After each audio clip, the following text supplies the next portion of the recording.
La femme est leur spécialité.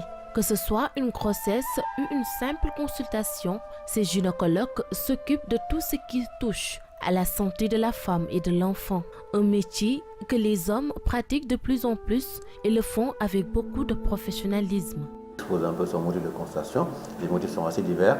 Il peut venir pour des troubles du cycle menstruel, pour des douleurs menstruelles, pour des pertes blanches, pour un désir de grossesse, pour une absence de plaisir, ou parfois même pour des conseils pour tomber enceinte.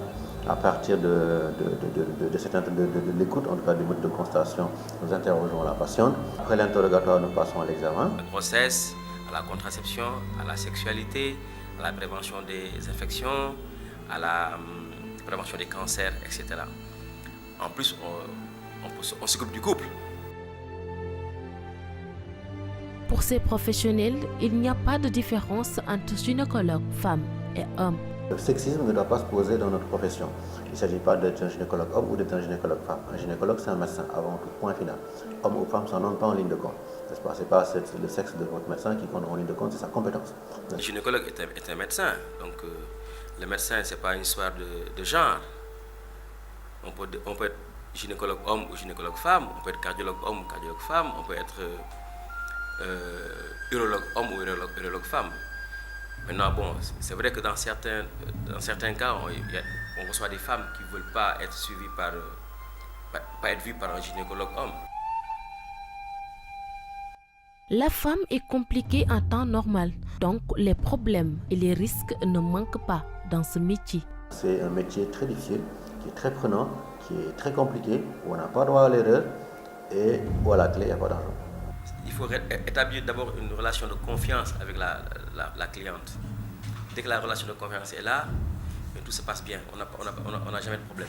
Mais dès que la patiente ou la cliente n'a plus de confiance en son médecin, il vaut mieux qu'elle aille voir quelqu'un d'autre. La particularité du gynécologue et de l'obstétricien, c'est que nous nous occupons aussi bien de la mère et de l'enfant. Et donc si peut-être nous faisons une erreur, c'est une erreur qui peut avoir un retentissement sur deux personnes, n'est-ce pas, sur la mère et sur l'enfant. Donc c'est peut-être là où il y a peut-être un peu plus de pression pour prendre la bonne décision au bon moment. Toutefois, ces professionnels de la santé ne se plaignent pas pour autant. C'est vrai que nous, dans le privé, nous avons des conditions d'exercice plus agréables que dans le public, où peut-être il y a parfois des moyens pas trop évidents ou pas très suffisants pour pouvoir exercer sereinement son métier, n'est-ce pas? Mais ce n'est pas le côté matériel ou le côté pécunier qui motive notre boulot. Pour être médecin, pour être gynécologue, c'est de très longues études. C'est minimum bac plus 12 pour être gynécologue. Donc si c'était vraiment l'appât du gain qui nous motivait, on aurait pu faire des métiers moins longs. Quand on est médecin, on ne travaille pas pour s'enrichir. Certes, on a des prestations que les gens doivent payer parce que nous sommes dans le privé.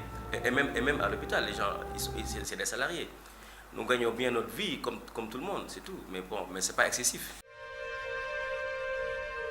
Il recommande ainsi aux jeunes et futurs gynécologues d'avoir la patience pour exceller dans ce métier. Il faut le vouloir, c'est long. Ça fait 12 ans, on n'est pas ingénieur. On fait un bac plus 8, ensuite 8 ans après, on fait 4 ans d'études. Assez long quand même. Voilà, donc il faut être brillant. C'est un sacerdoce, c'est une motivation. Le gynécologue, il travaille 24 heures sur 24. Il n'y a pas de vie de famille. À tout moment, les patientes, elles accouchent. À tout moment, il y a des urgences, il y a des saignements, il y a des avortements, n'est-ce pas? Donc quand on rentre dans le métier de gynécologue, il faut savoir qu'il va falloir mettre un peu, entre parenthèses, sa vie familiale, sa vie personnelle, même s'il ne faudrait pas que la vie professionnelle inonde un peu la vie familiale et personnelle, mais il faut savoir qu'il faut être disponible.